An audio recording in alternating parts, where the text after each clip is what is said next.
Ang kwento ni Tomby.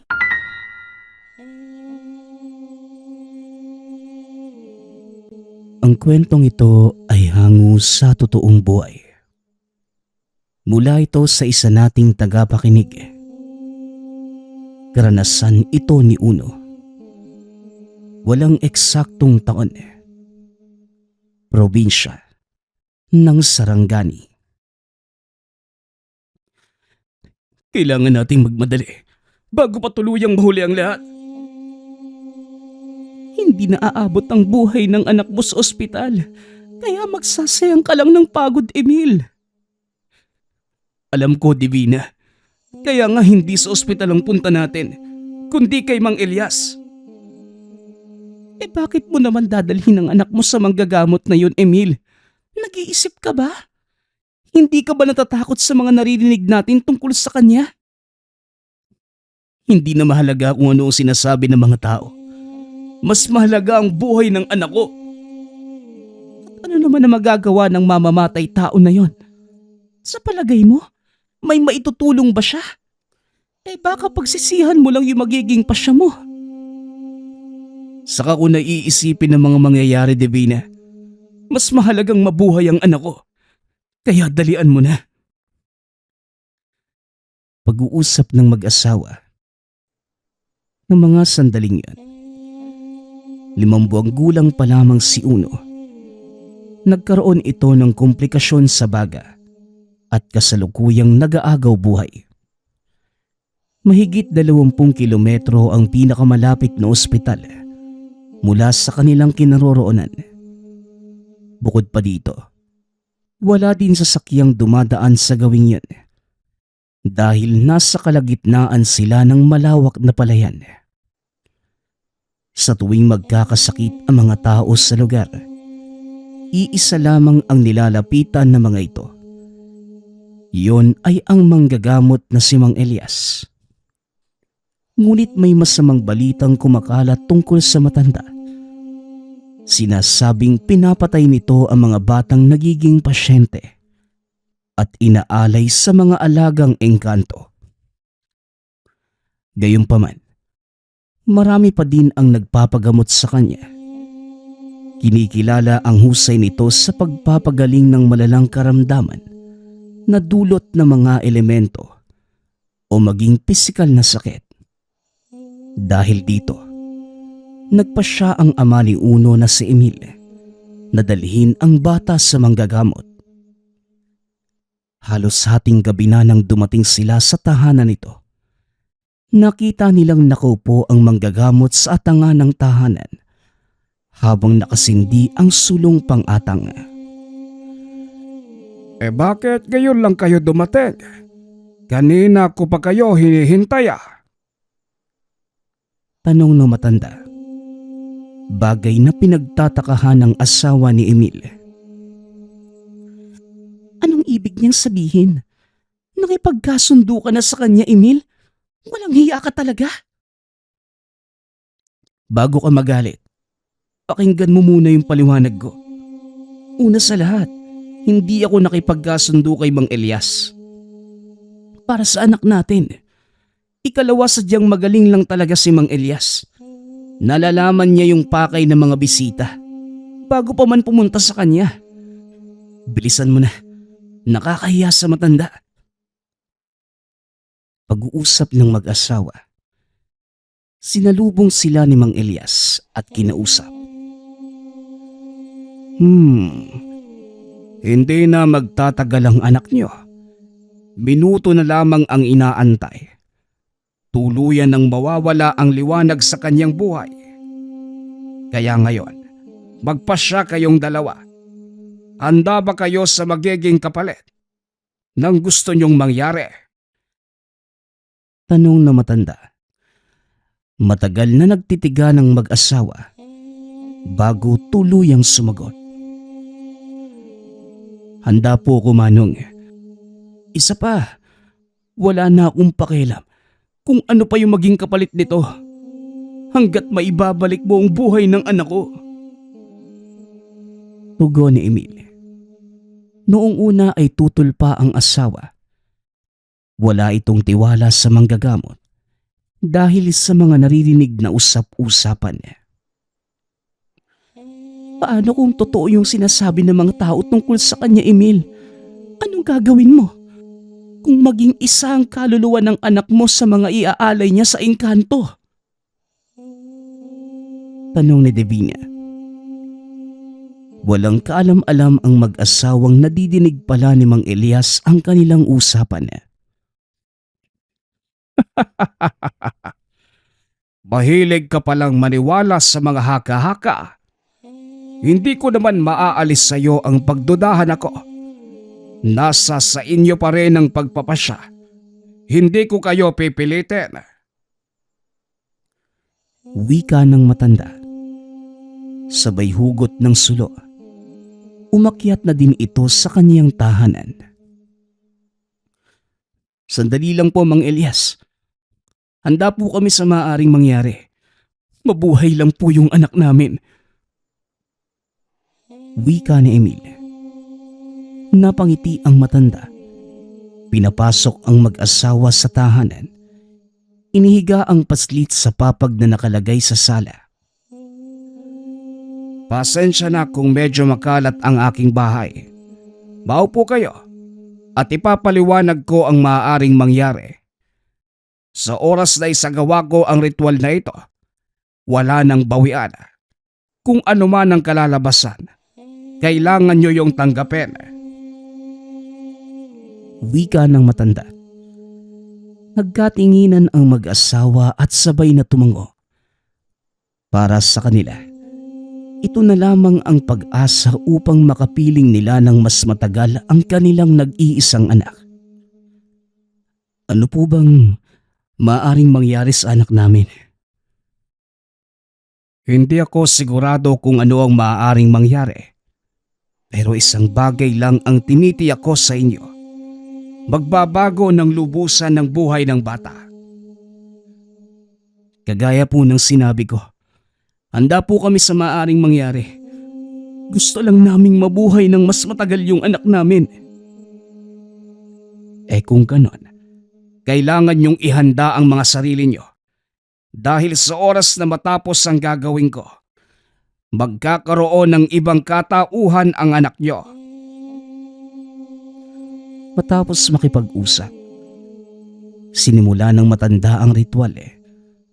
Kumuha ito ng isang garapong walang laman. Binulungan ng kung anong dasal. Inilapag sa tabi ng walang malay na sanggol.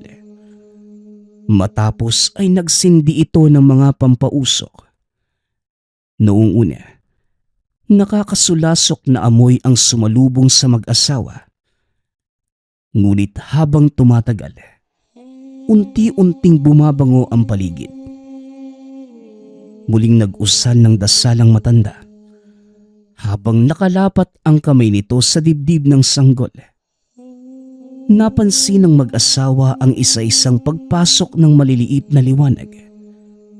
Nagtitipon-tipon ito sa paligid ng matanda. Ang ilan ay dumapo pa sa katawan ng paslit.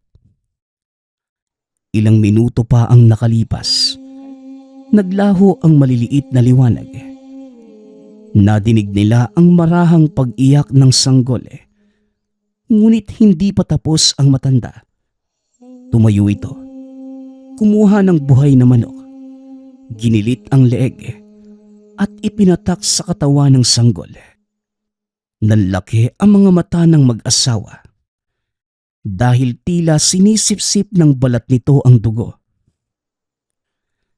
Simula sa araw na ito, kailangan niyong mag-alay ng buhay na manok. Gagawin niyo ito tuwing kabilugan ng buwan para mapanatili ang buhay ng inyong anak. Bilin ng matanda. Dahan-dahan itong binuhat ang sanggol. Iniabot sa ina. Para kanino naman po yung iaalay naming manok? Ipinagpalit ko ang kaluluwa ng inyong anak sa isang sanggol na engkanto. Sa makatuwid, hindi na tao ang anak ninyo, kundi isang tumabon. Ano po yung ibig sabihin ng tumabon? Mga sanggol na dalakit nun. Isinilang silang walang pisikal na anyo. Kailangan nila ng kakamatay pa lamang na katawan ng tao para lipatan. Dahil kung hindi, tuluyan silang mamamatay at maglalaho sa mundo. Kung gayon, ang batang ito, hindi na ang anak namin si Uno. Siya pa din ang anak nyo. Walang magbabago sa kung paano nyo siyang nakilala. Mas mabuti ngang sa mura niyang edad. Nangyari na ito. Mas malaki ang pagkakataon yung bumuo ng mga panibagong alaala sa kanyang isipan. Hindi ko naiintindihan yung sinasabi mo. Pero kung ito lang yung paraan para mabuhay yung anak namin, buong puso ko itong tatanggapin. Darating ang tamang panahon. Mauunawaan mo ang lahat. Habang lumalaki ang bata, makikita mo ang mga sinasabi ko. Sige na, umuwi na kayong mag-asawa bago pa tuluyang sumikat ang araw. Kung kakailanganin niyo ng tulong tungkol sa bata, huwag kayong mahihiyang lumapit at pakiusap. Huwag niyong intindihin ang naririnig niyo sa mga tao. Wala silang kaalam-alama. Di ko alam kung paano magpapasalamat sa inyo. Pero heto, tanggapin mo ang maliit na halagang naipon ko. Sana makatulong to sa inyo.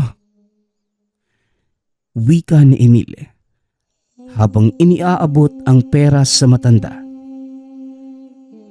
Hindi ko kailangan ng pera, iho. Kung gusto mo talaga akong bayaran, gawin mo ito sa pamamagitan ng pagpapalaki ng maayos sa iyong anak. Wika ni Mang Elias. Matapos ay nagpaalam na ang mag-asawa. Magkahalong emosyon ang nararamdaman ng dalawa dahil sa mga naganap. Hindi ko alam kung kakatakutan ko ang batang hawak ko o maaawa ko sa kanya. Narinig ko ang sinabi na matandang yon. Ipinagpalit niya sa kaluluwa ng engkanto ang kaluluwa ng anak mo. Kaya ngayon, paano mo sasabihin na siya pa din yung sanggol na isinilang ko? Alam ko ang nararamdaman mo.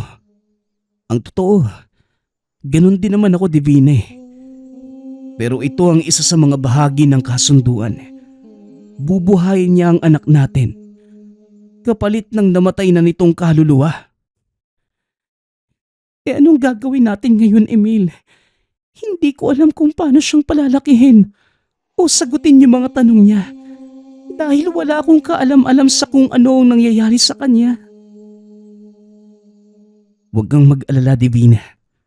Ang sabi ni Mang Elias, kusang darating ang mga kasagutan sa tanong ng anak natin. Isa pa, hindi naman tayo pababayaan na matandang yun eh. Pag-uusap ng mag-asawa. Hanggang sa ilang taon pa ang nakalipas, lumaki ng normal si Uno. Masiyahin at napakaliksi. Hindi mo aakalaing kamuntikan na itong mamatay nung sanggol pa lamang dahil sa komplikasyon sa baga. Pinalaki ng normal ng mag-asawa si Uno, ngunit kusang lumalabas ang kakaiba nitong katangian. Kulay asul ang mata ng bata. Medyo maputi ang balat. Hindi rin maaaring gupitin ang buhok nito dahil kusa lamang babalik sa dati nitong haba. Madalas ding nahuhuli ni Emil ang anak na nakikipag-usap sa mga hindi nakikitang nilalang. At sa tuwing tatanungin niya ito, ang tanging sinasabi lamang ni Uno ay kaibigan niya ang kausap. Dumaan pa ang mga taon. Nakasanayan na ito ng mga magulang. Hanggang sa hindi na nila ito gaanong binibigyang pansin. Isa sa mga mabubuting dulot ni Uno sa kanilang pamumuhay. Hindi sila nawawala ng makakain Hindi na gaanong nakakapagtrabaho si Emil ng mga oras na yun dahil naaksidente ito nang minsang mangahoy sa kabundukan. Nahulog ang lalaki sa bangin habang may pasan-pasang kahoy. Napansin mo ba? Parang may dalang swerte sa atin ang anak mo. Oo naman. Tignan mo, hindi tayo nawawala ng pagkain sa hapag. Isa pa parang ang gaan ng buhay natin. Ito marahil ang isa sa kabutihang dala ng ginawa ni Mang Elias. Pero kahit na ganito, hindi ko maiwasan ang kabahan de Bena. Hindi natin alam ang magiging kapalaran ni Uno. Malaki na ang anak mo. Alam na niya ang tama at mali. Kaya wala kang dapat ikatakot. Isa pa espesyal si Uno, Emil. Aaminin ko nung una, natatakot ako dahil hindi ko alam yung mga mangyayari. Pero ngayong naiintindihan ko na ang lahat, nawala na yung pangamba ko para sa kanya. Pag-uusap ng mag-asawa. Habang pinagmamasdang magtrabaho ang nooy binata ng si Uno. Nagsasalansan ito ng mga kahoy na ginagawang uling. Matapos ang trabaho, pumasok ito sa tahanan upang uminom ng tubig. Nakita ni Uno ang ama na ika-ikang naglalakad papunta sa kanya. "O tay, tumayo na naman kayo. Magpahinga ka muna. Paanong gagaling yung mga sugat mo niyan? Panay yung pagkilos mo." Ayos lang anak. Paminsan-minsan kailangan ko din namang iunat yung binti ko para hindi tuluyang maimbalido. Siya nga pala anak. Bukas kabilugan na ng buwan. Ano ang balak mong gawin? Tanong ni Tatay Emil. Simula magkaisip si Uno. Paulit-ulit nang ikinikwento ng ama sa kanya ang nangyari noong sanggol pa lamang at kung bakit sila nag-aalay ng buhay na manok sa kagubatan tuwing sasapit ang kabilugan ng buwan. Oo nga pala, no? Ano kaya kung buhay na kuneho naman yung ialay ko sa kanila, tay? Para maiba naman. Nakakasawa din kaya yung manok. Kuneho? Saan naman tayo kukuha nun, aber? Isa pa, kawawa naman kung yun ang iaalay mo. Oo nga, no? Mabuti pa.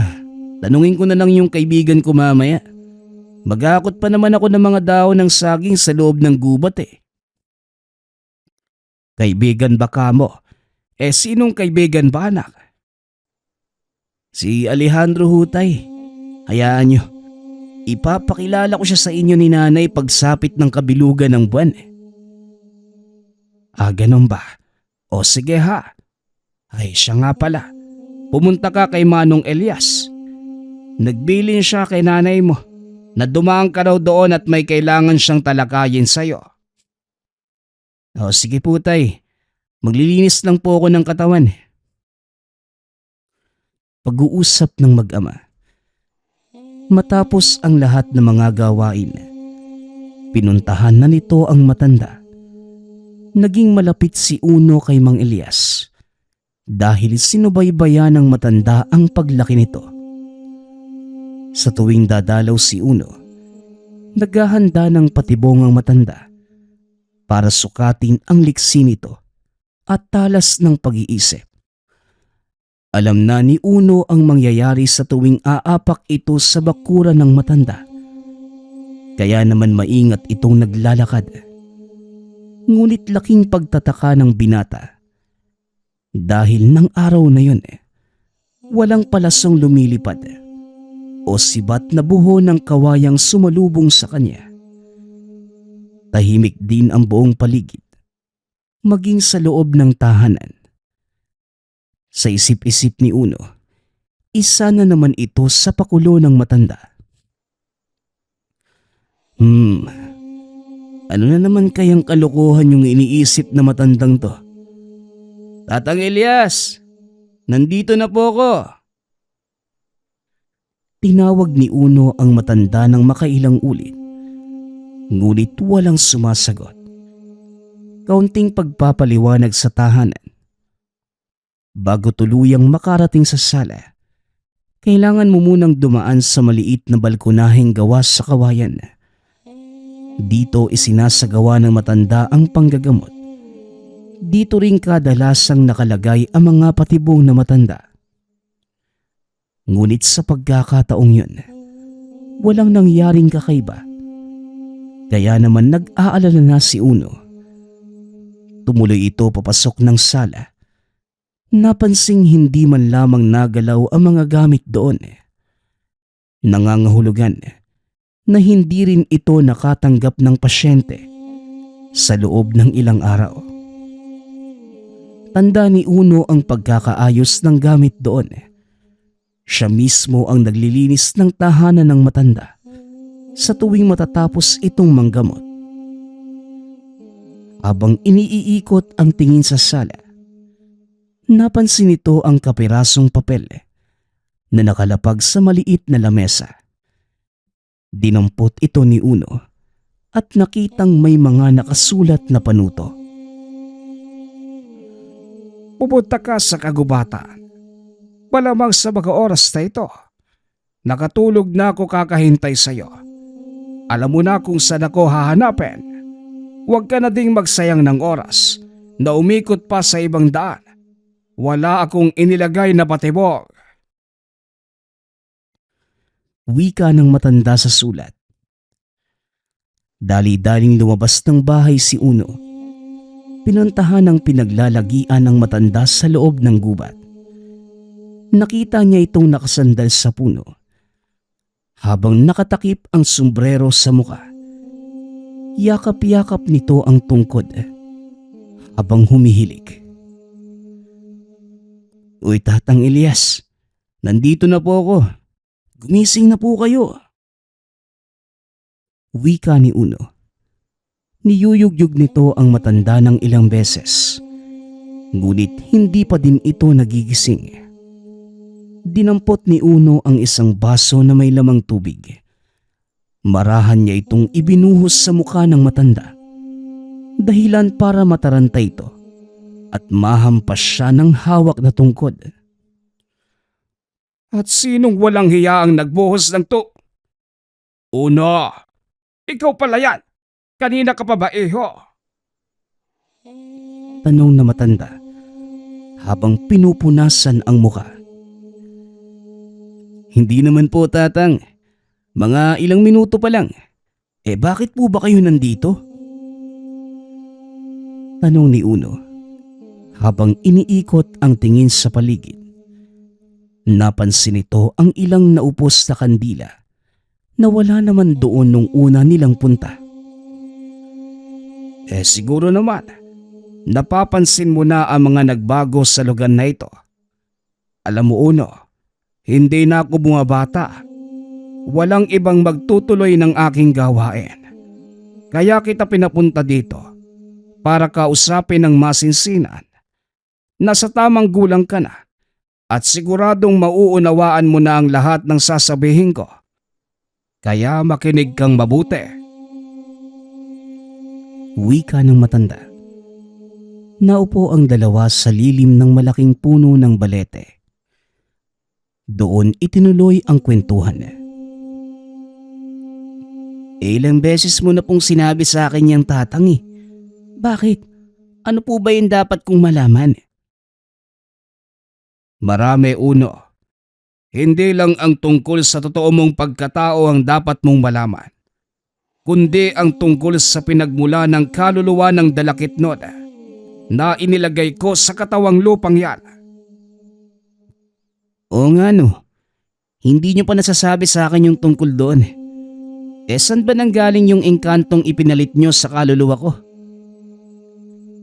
Bago ko sabihin sa'yo, gusto ko munang maunawaan mo ng mabuti ang mga bagay-bagay tungkol sa ritual. Bago ko inilagay ang tumabon sa katawan mo, wala ka ng pag-asang mabuhay. Sira na ang baga mo. Maging ang ibang lamang loob, hindi na rin gumagana. Sa madaling salita, segundo na lang ang ilalagi mo sa mundo ng mga sandaling yon. Wika ng matanda. Mariin namang nakinig si Uno sa mga paliwanag dito. Ayon kay Mang Elias, hindi nito akalaing magtatagumpay ang ginawa niyang ritual. Dahil kadalasan sa mga kagayang kaso ni Uno, hindi tinatanggap ng tumabon. Ngunit ng gabing yun, may kakaibang nangyari dahil nagkataong nagsilang ng sanggol ang reyna ng mga dalakit nun at isa itong tumabon o dalakit nung walang pisikal na katawan. Ang lahi ng dalakit nun nahahati sa ilang pangkat: maharlika, mandirigma, alipin at malaya. Ang mga tumabon ay bihira sa kanilang angkan at lumalabas lamang ito sa tuwing 100 taon. At tanging sa maharlikang angkan lamang ito nagaganap. Kadalasang nakikipagkasundo ang mga maharlikang dalakit nun sa mga tao para mabigyan ng pisikal na katawan ang kanilang anak at makapamuhay ito sa mundo. Iyon ang dahilan kung bakit may mga dalakit nung nabubuhay sa mundo ng mga tao at nagbibigay daan din sa iba pang dalakit nun na tumawid mula sa kanilang kaharian papunta sa mundo ng mga tao nang walang kahirap-hirap. Kung ganun, Tatang, ang kaluluwang inilagay niyo sa katawan ko, isang tumabon. Pero bakit nanatili yung kamalayan ko bilang tao? Hindi ba dati sinabi niyo sa akin na mag-iiba yung pagkatao ko? Tanong ng binata. Yon ay sa kadahilan ng sanggol ka pa lang nang ilagay ko sa iyo ang kaluluwa ng sanggol na tumabon. Pareho kayong wala pang alaala sa mga nangyari. Kaya naman, nanatili ang kamalayan at alaala mo bilang tao. Sa darating na kabilugan ng buwan, ang mismong araw na inilagay ko sa katawan mo ang tumabon. Sa makatuwid, ito ang totoo mong kaarawan at sasapit ka na sa edad na 21. Ano naman po yung mangyayari sa pagbilog ng buwan? Yan mismo ang dahilan kung bakit kita ipinatawag. 2 bagay ang maaaring mangyari. Una, maaaring lumabas ang likas na katangian ng tumabon at sakupin ito ang iyong isipan at katawan. Ikalawa, maaaring manatili ka pa din sa normal mong pag-iisip at ikaw pa din ang may hawak ng katawan mo. Ngunit lalabas ang mga katangian ng isang dalakit nun. Ngayon pa nga lang lumalabas na ang ilan sa mga ito, kagaya ng mahaba mong buhok na hindi maaaring putulin. Napaisip si Uno sa sinabi ng matanda. Dahil maging siya ay may kakaiba ding napansin sa katawan. Oo nga po, Lolo. Minsan napapansin ko na parang hindi ako nakakaramdam ng pagod. Kahit buong araw pa ako magtrabaho. At isa sa ipinagtataka ko, mabilis yung paggaling ng mga sugat ko. Hindi ko na lang sinasabi kina nanay. Alam kong matatarantalan din sila. At isa pa, wala na din naman akong ipapakitang katibayan. Magaling na yung mga sugat ko Ni isang peklat walang naiwan. Siya nga ba? Hindi ko alam na maaaring maganap ang ganito sa isang kagaya mo. Talagang ang espesyal ka kagaya ng sinabi ng iyong ama. Ang totoo, hindi na po ako makapag-antay sa mga mangyayari bukas. Gusto ko din po kasing makilala yung ilan sa mga kasamahan ng kaibigan kong si Alejandro Kaibigan ba ka mo? May mga tao ka bang inimbitahan, Uno? Hindi po sila tao, Tatang. Si Alejandro, Nakatira po siya sa malaking puno doon sa likod ng bahay. Ang sabi niya sa akin, dadalo daw siya bukas kasama yung ibang kaibigan niya. Nagulat ang matanda sa mga sinabi ni Uno. Hindi nito inaasahang makikipag-ugnayan ang binata sa iba pang mga engkanto. Hindi na lang ito nagsalita. Nagpatuloy sa pag-uusap ang dalawa hanggang sa sumapit ang hapon. Kinailangang umuwi ni Uno dahil sisindihan pa ang mga tinumpok na kahoy. Habang nasa daan pa uwi, nakaramdam ng kakaibang presensya si Uno. Unang beses pa lamang itong nangyari sa kanya. Binagala ng binata ang paglalakad dahil parang may sumusunod sa kanya na mga oras na yun. Pinakiramdaman ito ang paligid, ngunit wala namang ingay o kahit maliit na kaluskos mula sa mga tuyong dahon sa paligid. Nang biglang may sumulpot sa kanyang harapan, isang lalaking nakasuot ng itim na magarang damit. Magandang hapon sa iyo, binata. Maaari ko bang malaman kung saan matatagpuan ang tahanan ni Tandang Elias? Tanong ng lalaki. Nakatitig lamang si Uno sa mga mata nito. Alam ng binatang may kakaiba sa taong yun at maaaring isa ito sa mga naghahangad ng buhay ng matanda. Pasensya na ho, Manong, pero hindi ko po kilala yung taong hinahanap niyo . Sige na po, mauuna na ako. Tugon ng binata. Nagpatuloy ito sa paglalakad habang pinakikiramdaman ng lalaking naiwan sa bandang likuran. Ilang sandali pa, nagpa siya nang lumingon si Uno. Laking gulat nito dahil wala na doon ang lalaki. Nang muli siyang humarap para magpatuloy sa paglalakad, bigla na naman itong lumitaw sa kanyang harapan. Maaring magsinungaling ang bibig mo, pero hindi ang iyong kilos. Huwag kang mag-alala. Magkikita tayong muli. At sa pagkakataong yun, makikilala mo kung sino ako. Wika ng lalaki. Matapos ay bigla itong naging usok. Tuluyang naglaho. Dali-daling bumalik sa tahanan ng matanda si Uno at sinabi ang nangyari. O Uno, may nakalimutan ka ba? Bakit ka bumalik? Tanong na matanda. Habang inaabutan ng tubig ang hingal na binata. May nakasalubong akong tao. Hinahanap po kayo, tatang. Pero syempre hindi ko itinuro. Nagalit po yata sa ginawa ko. Kaya binalaan niya ako. Ang sabi niya, makikilala ko daw siya sa susunod naming pagkikita. Tugon ng binata. Dito na nagsimulang mabahala ang matanda. Dahil alam niyang darating ang araw na ito. May isang bagay ka pang kailangang malaman, Uno. Hinahanap ng mga itim na engkanto ang mga kagaya mo. Dahil para sa kanila, kayo ay mga espesyal na pagkain na inihahain sa kanilang hari. Sinasabi ko na nga bang nandito na sila. Huwag ka na munang umuwi sa inyo. Masyadong delikado. Wika ni Mang Elias.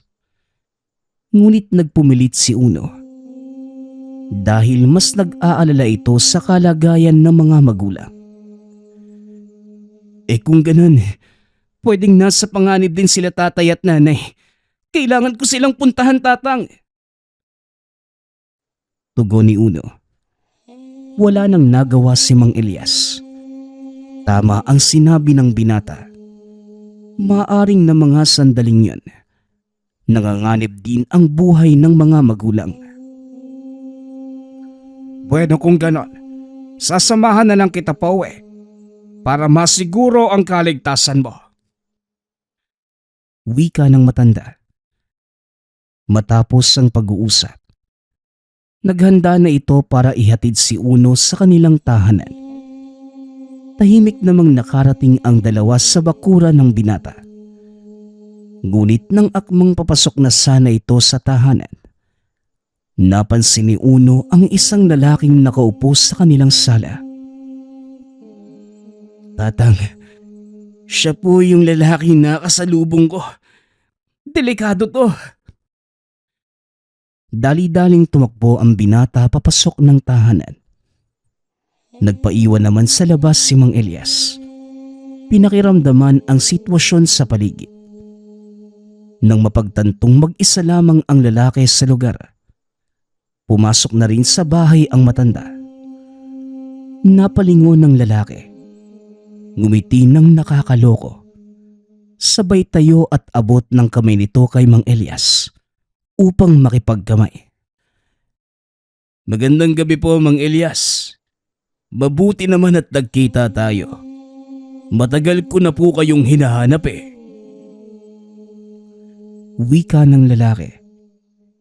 Hindi naman nagsalita pa si Uno, maging si Mang Elias. Nagpapalitan ng matalim na titig ang dalawa at napansin naman ito ni Tatay Emil. Mawalang galang na po, Mang Elias. Pero bakit po kayo naparito? Siya nga po pala. Siya si Tobal. Nagpakilala pong kaibigan ng anak namin. Wika ni Emil. Nilingon ito ni Uno at sinabihang huwag magsasalita. Tay, hayaan mo ho silang mag-usap. Huwag po kayong maingay. Wika ni Uno. Lingid sa kalaman ni Tatay Emil na nag-uusap ang dalawa sa pamamagitan ng isipan. At tanging si Uno lamang ang nakakarinig kung ano man ang pinag-uusapan ng mga ito. Nag-uusap? Di ko na ba sila nadidinig na magsalita, anak? Paano silang nakakapag-usap? Sa pamamagitan ng isipan, tay. Sa ngayon, hindi nila tayo nadidinig dahil pareho silang nasa ibang dimensyon. Hindi tao ang Tobal na yun, tay. Isa siyang itim na engkanto at ako ang pakay niya. Wika ni Uno. Nagulat si Tatay Emil. Akmang magtatanong pa sana ito nang biglang napaluhod si Mang Elias. Sinubukan itong lapitan ni Uno, ngunit kagad siyang pinigilan ng matanda. Muli itong tumayo at nakipagtitigan kay Tobal. Hinawakan ni Uno ang balikat ng matanda upang makapasok sa kanilang isipan at mas malinaw na madinig ang pinag-uusapan. Isang siglo ang inihintay ng aming hari para isilang ang isang tumabon. Pero anong ginawa mo? Inilagay mo sa katawan ng isang walang kwentang mortal ang kaluluwa nito. Bakit ba ang hilig mong makialam, tanda? Ilang beses ka bang kailangang turuan ng leksyon? Wika ni Tobal. Ito ang eksenang naabutan ni Uno nang makapasok sa isipan ni Mang Elias. Hanggat hindi kayo tumitigil sa pagkitil ng buhay ng mga inosenteng dalakit nun, at habang humihinga ko, palagi akong magiging hadlang sa daraanan mo. Tugon ni Mang Elias. Maya-maya pa naglabas ng sandata si Tobal.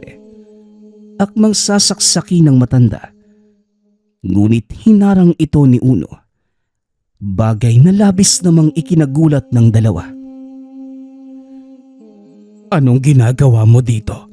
At bakit ka sumunod sa akin? Saka ko na sasagutin ang tanong mo, tatang. Pero sa ngayon kailangan nating palayasin ang nilalang na ito sa pamamahay ko. Alejandro! Naririnig mo ba ako, kaibigan? Wika ni Uno. Nanlaki ang mga mata ni Mang Elias nang tawagin ni Uno ang isang pangalan. Mas lalong nagulat ang matanda nang biglang lumitaw ang isang nilalang na may mahabang gintong buhok. May tangan itong gintong espada sa kamay. Nakasuot ng gintong baluti. Nandito ako, Uno. Ano ang iyong ipag-uutos? Wika ni Alejandro. Dahan-dahang napaatras si Tobal. Hindi nito inaasahan ang mga mangyayari. Ang buong akala ng engkanto, walang ganong kakayahan si Uno at madali niyang makukuha ang tumabon sa loob ng katawan nito. Alejandro, palayasin mo sa pamamahay ko ang nilalang na yan. Wika ni Uno. Mabilis namang kumilos ang gintong nilalang. Sinugod si Tobal. Nanlaban pa ang itim na engkanto. Ngunit kalaunan, sumuko din ito at biglang naglaho. Bumalik sa wisyo ang dalawa at sa pagkakataong yun, nakita ni Mang Elias ang gintong nilalang na nakatayo sa harapan ni Uno.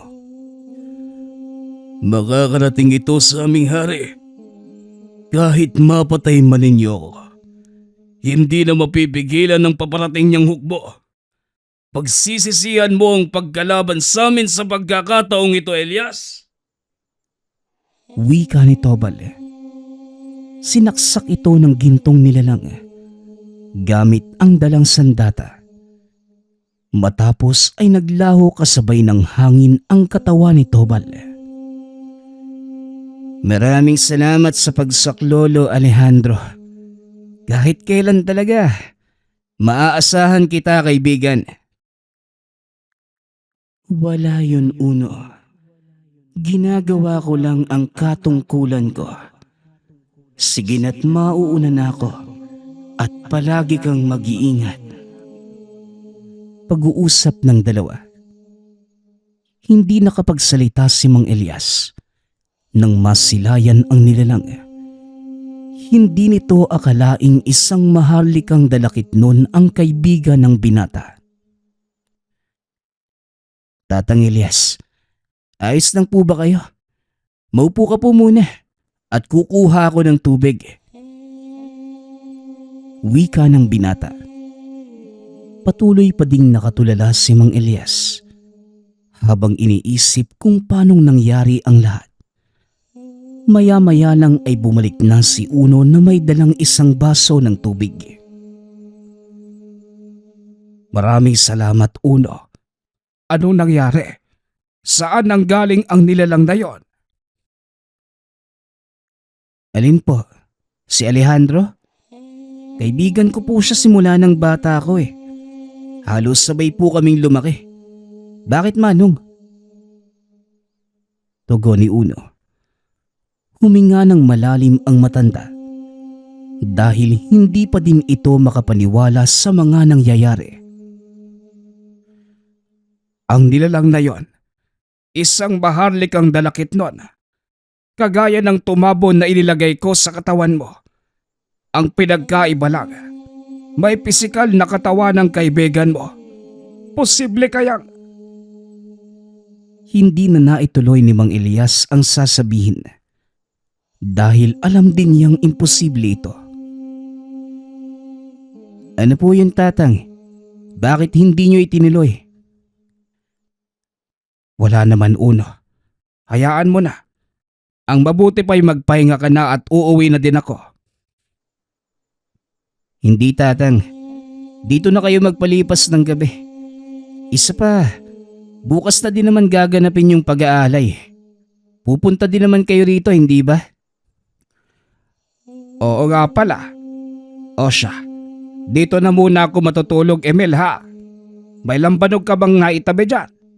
Masarap uminom matapos makipagsagupaan sa mga engkanto eh.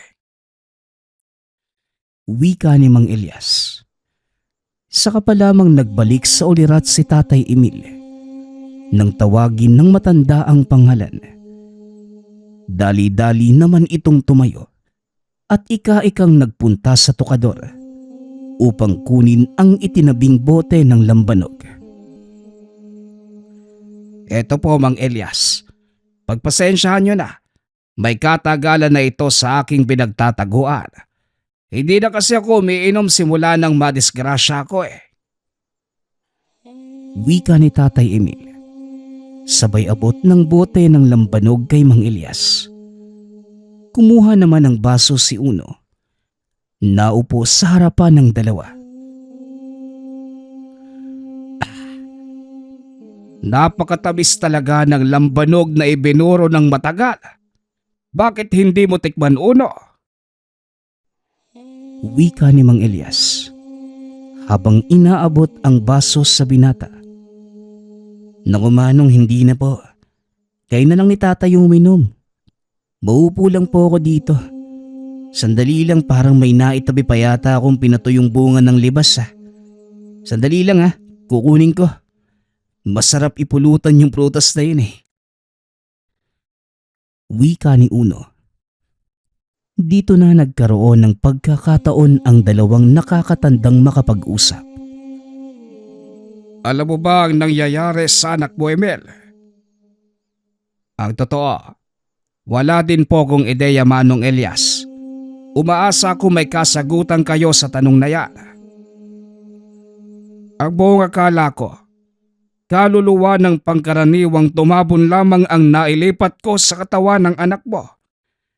Pero mukhang may kakambal itong purong dalakit nun. Kakambal? Paano po ninyong nasabi, Manong? Ang nilalang na tinatawag niyang Alejandro, isang purong maharlikang dalakit nun. At ayon sa anak mo, kasama niya ito simula pagkabata.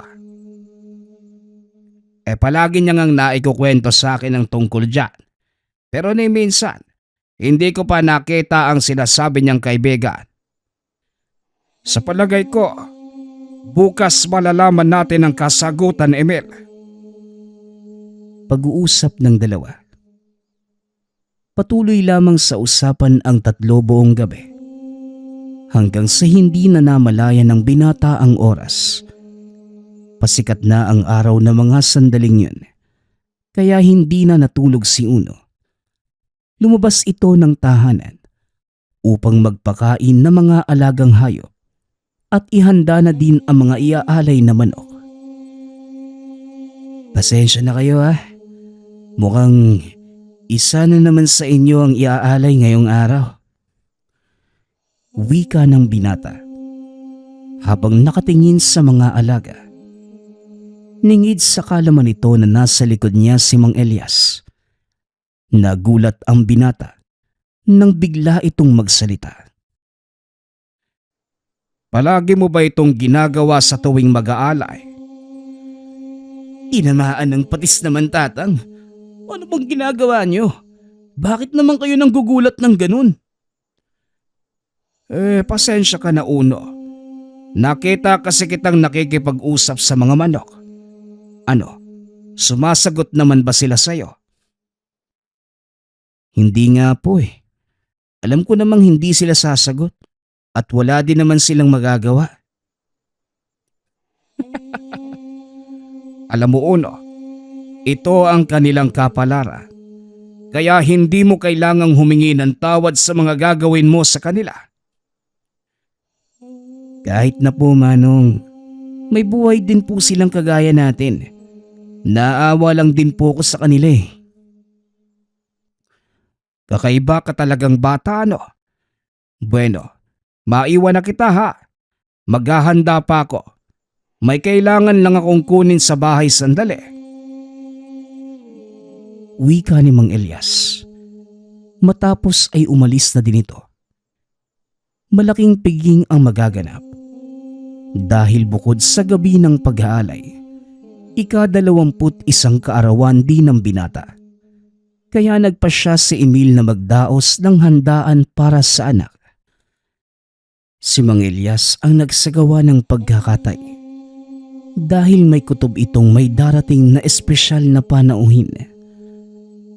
Kinahapunan, nang matapos na ang paghahanda, Nagsimula na silang dalhin ang mga nalutong pagkain sa ilalim na malaking puno ng libas.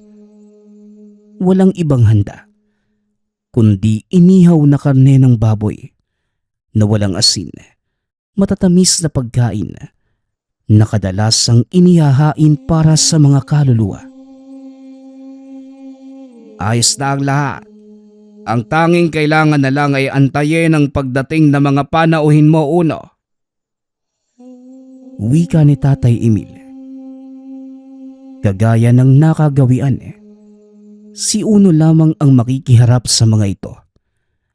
Ngunit mariing tumanggi ang binata dahil gusto nitong kasamang humarap ang mga magulang sa kanyang mga panauhin. Hindi po, Tay. Kasama po kayo ni Nanay at Tatang Elias na haharap sa kanila. Kaarawan ko po ito. At siguro naman papayag ang mga kaibigan ko makisalamuha sa inyo. Tugon ni Uno. Kung yan ang gusto mo, sasabihan ko ang iyong ina at si Mang Elias. O siya, magbihis ka na at anumang oras. Darating na mga panauhin mo. Palubog na ang araw. Wika ni Tatay Emil. Kinagabihan, nagtipon ang apat sa harapan ng puno ng libas. Inantay ang pagdating ng mga panauhin. Isa-isang naglabasan ang mga nilalang mula sa puno. Ang ilan ay may 4 na kamay na may nag-iisang mata. Abang ang ilan naman, mahaba ang katawan na mistulang ahas. May ilan ding kapre at tikbalang na dumalo. Bagay na ikinagulat ni Mang Elias dahil hindi naman ito nagtawag na mga elemento. Nagtipon ang mga nilalang sa paligid ng puno. May kung sinong hinihintay ang mga ito dahil hindi nawawala ang tingin nila sa malaking puno. Ilang sandali pa, lumabas na mula sa katawan ng higanting libas ang mga kalalakihang nakasuot na magarang kasuotan. Nakasunod sa kanila si Alejandro. Sa likod naman ito ay 2 mag-asawang nakasuot ng korona. Ang lalaki ay may ginantoang mahabang buhok. Kamukha ito ni Alejandro. Habang yung babae naman, nakasuot na magarang damit na gawa sa mamahaling tela. Kumikinang ang mga palamuti nito sa katawan at hindi maikakailang isa itong prominenteng tao. Nakita ni Mang Elias na nagsipagyukuan ang lahat ng mga engkantong nakapaligid sa kanila. Kaya naman itinulak nito ang ulo ni Emil at ni Divina para yumuko. Magsipagyukuan kayo. Ang 2 nilalang na nasa harapan nyo ngayon, walang iba kundi ang hari at reyna ng mga dalakit noon. Wika ni Mang Elias. Nagsipagyuko naman ang mag-asawa. Ngunit nanatiling nakatitig si Uno sa 2 nilalang.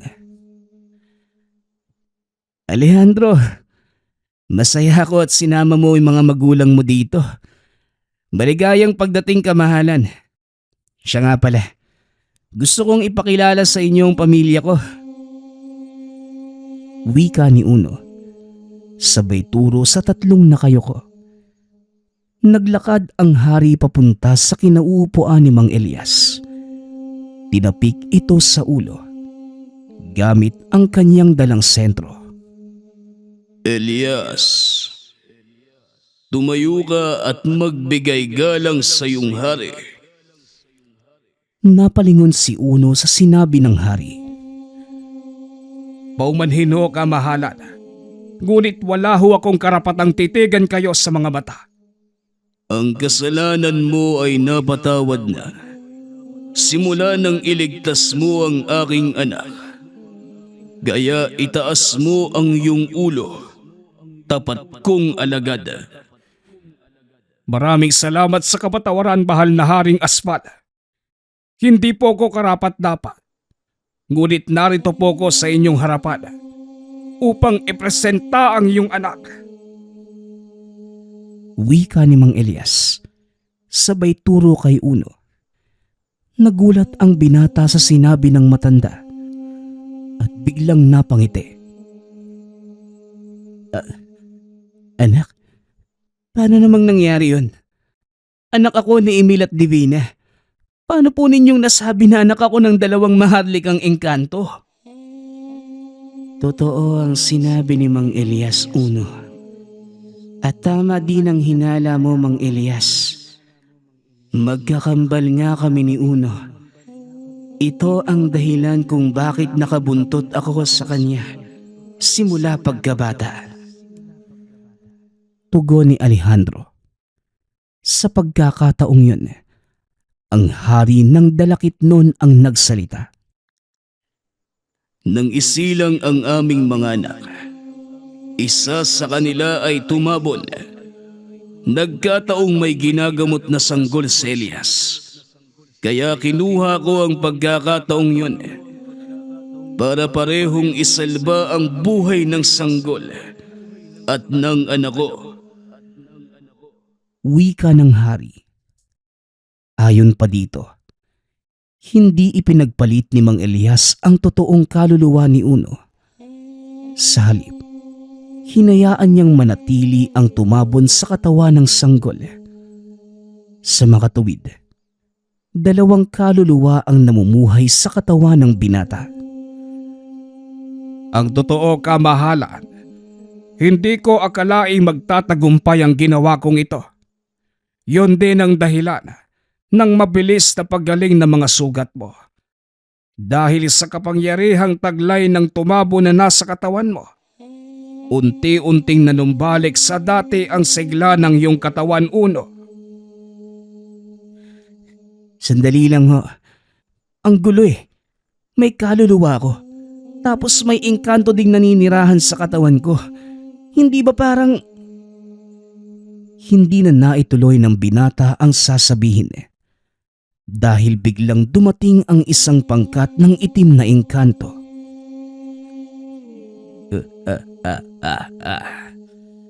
Hindi ba sinabi ko na sa inyo na makakarating ito sa aking hari? At ito ako ngayon, nagbabalik. Tignan mo nga naman. Nandito din pala ang dakilang hari ng mga dalakit nun. Tobal, talaga namang napakatigas ng ulo mo. Sa tingin mo ba, mananalo ka pa? Tumingin ka sa paligid. Hindi mo ba nakikita ang pangkat ng mga engkantong ito? Ang nakikita ko lang ay walang silbing madla ng mga mababang uri ng engkanto.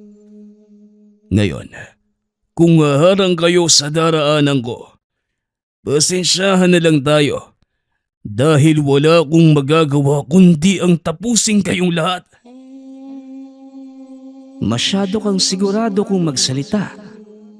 Nakalimutan mo yatang isa ko sa mga kaalyado ng hari ng mga dalakit nun. At alam mong hindi lumalakad ang mga tikbalang ng mag-isa. Wika ng tikbalang. Biglang naglabasan ang mga kawal nitong nakatago sa mga puno. Nakaumang ang mga palaso sa pangkat ng mga engkantong itim.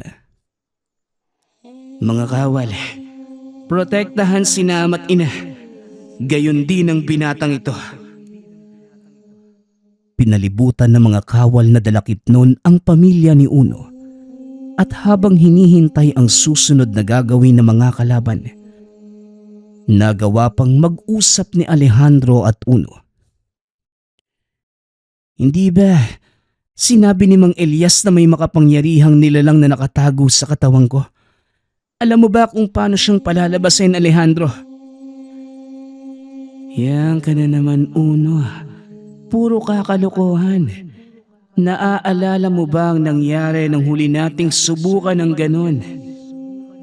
Oo. Sumabog yung kalahati ng bundok. Pero bata pa ako nun. Sigurado naman ngayon, magagawa ko na itong kontrolin. Ay nako, talaga namang napakatigas ng ulo mo. O sige, Pero mag-iingat ka kung saan mo iuumang ang kamay mo. Dahil kung hindi, pareho tayong mananagot kay ama at ina. Huwag kang mag-alala. Akong bahala. Sa hudyat ko. Sabihan mo mga kawal na tumabi sa dinaraanan ko. Ngayon na, Alejandro. Mga kawal, magsipagyuko kayo. Sigaw ni Alejandro. Biglang sumambulat ang malakas na bugso ng enerhiya mula sa kamay ni Uno, papunta sa kinaroroonan ni Tobal. Hindi na nagawa ng mga itong umalis sa kinaroroonan dahil huli na nang mapansin nila ang malaking bola ng apoy. Natupok ang mga ito. Wala ni isa sa kanila ang nakaligtas. Napalingon naman ang hari at reyna sa dalawang binata na nooy nagtatawanan habang nakaturo sa natutustang katawan ng mga itim na engkanto. Alejandro, anong kalokohan ang ginawa niyo? Biglang huminto sa pagtawa si Alejandro. Lumuhod sa harapan ng ama. Patawad, ama. Kasalanan ko po ito. Hindi ko dapat inudyukan si Uno. Ano bang pinagsasasabi mo? Ang galing ng ginawa niyong dalawa. Tignan mo, walang natira sa mga kalaban. Pero Uno, ang kapangyarihang yan ay lubhang mapanganib. Sana ay wag mo itong gamitin ng basta-basta. May panahon at pagkakataon para gamitin yan. Wika ng amang hari. Tumango lamang si Uno bilang pagsang-ayon. Ipinag-utos naman ng reyna na ituloy ang kasiyahan. Maya-maya pa, kinausap ng hari si Uno. Ikaw, Uno, gusto mo bang manatili sa anyong tao o gusto mong sumama sa amin? Amang hari, siguro po, mananatili na lang ako sa anyong tao. Wala po kasing kasama si nanay at tatay dito eh. Pwede po ba yun? Ikaw ang magpapasya, Uno.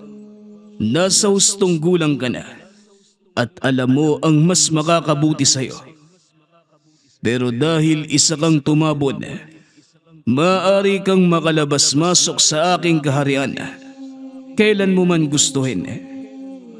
Heto, tanggapin mo ang medalyong ito at isuot sa tuwing papasok ka sa ating mundo. Maraming salamat po, kamahalan. Tawagin mo kong ama, Binandro. Yan ang pangalan mo bilang engkanto. Maraming salamat po, ama. Matapos ang pag-uusap na yon, nagpaalam na ang mga dalakit nun. Isa-isa na ding nagsipag-alisan ang mga engkantong dumalo dahil papasikat na ang araw. Ngunit bago pa man tuluyang maglaho ang mga ito, isa-isa silang nanumpa ng katapatan kay Uno. At dahil pinili ng binata ang pagiging tao, nagkaroon ito ng kapangyarihang maging manggagamot sa tulong at paggabay ni Mang Elias. Sa paglipas ng mga taon, kagaya ng lahat ng nilalang, dumating sa buhay ni Uno ang dapit hapon. Ngunit bago pa man ito nawala, nag-iwan siya ng magandang alaala sa mga taong nakakakilala sa kanya. May nakapagsabing sumama na ito sa kakambal na dalakit nun. Ngunit meron din namang nagsasabing pinili nito ang mamatay bilang tao. Iniwan ni Uno ang mga alaala sa pamamagitan ng maliit na aklat. Ito ay tala-arawan na naglalaman ng kanyang kwento. Ipinasa ito ni Uno sa naging anak. Iningatan ang mga ito hanggang sa tuluyang masira ang mga pahina. Bagaman wala na ang tala-arawang yun, nanatili naman sa alaala ng kanyang anak ang kanyang buhay. Nagpapasalamat nga pala ako sa lahat ng sumusuporta sa ating channel. Nawa ay patuloy niyong suportahan at pakinggan ang ating mga kwento. Hanggang sa muling pakikinig. Paalam.